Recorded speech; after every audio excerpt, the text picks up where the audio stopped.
Labiorhita. Today we are going to discuss external features of Labiorhita.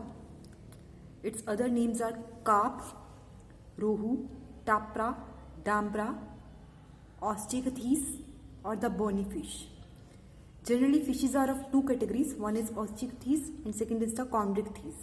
The fishes which are having bones as the endoskeleton are known as the osteichthyes like Labiorhita, and others which are having cartilage at the place of bones are known as the chondrichthyes. So its phylum is Chordata because of the presence of the notochord, nerve cord. Subphylum Vertebrata, class Osteichthyes because it's a bony fish. Superclass Taliostei, order Cypriniformes, genus Labio, and species Rohita. So its full name is Labiorhita.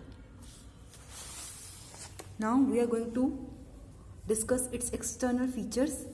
Labiorhita is also known as a carp. It's a freshwater bony fish, commonly known as carp in English and rohu in Hindi.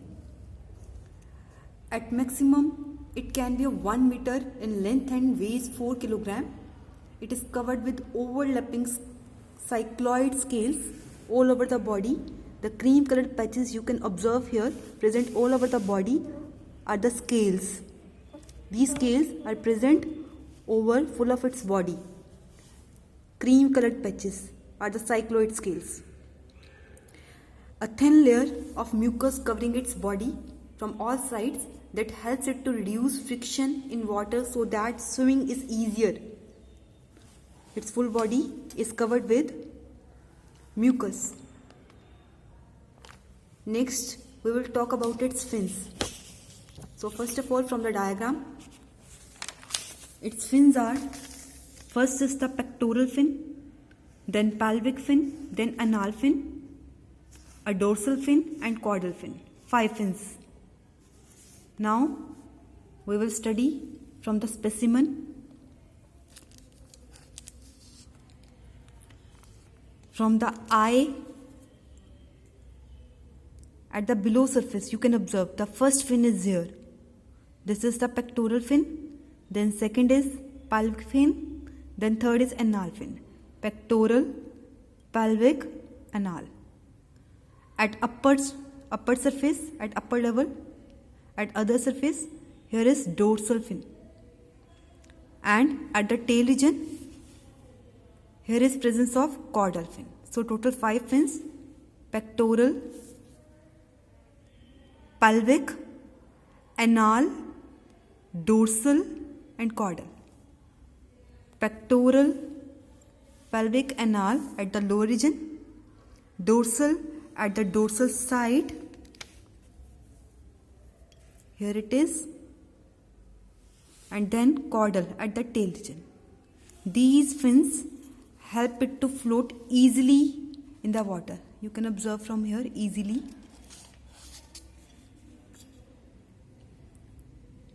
Pectoral fin. Okay. Next is an operculum is present below its eye. An operculum, here it is, operculum. Below this operculum is the presence of gills. Gills help it to exchange the gases or to breathe or respire easily. This is the operculum. Below the operculum are the gills. Gill slits are present over here. The sense of smell is particularly acute. The eyes are also well developed. External ears are absent. Internal ear is present and is functional also. External ears are absent, but internal ears are present.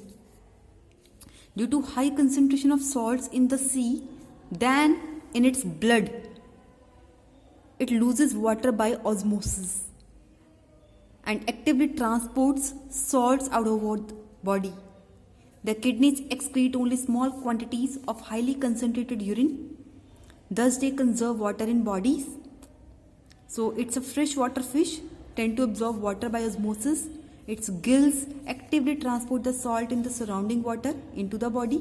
Kidneys also help in excreting large quantities of water.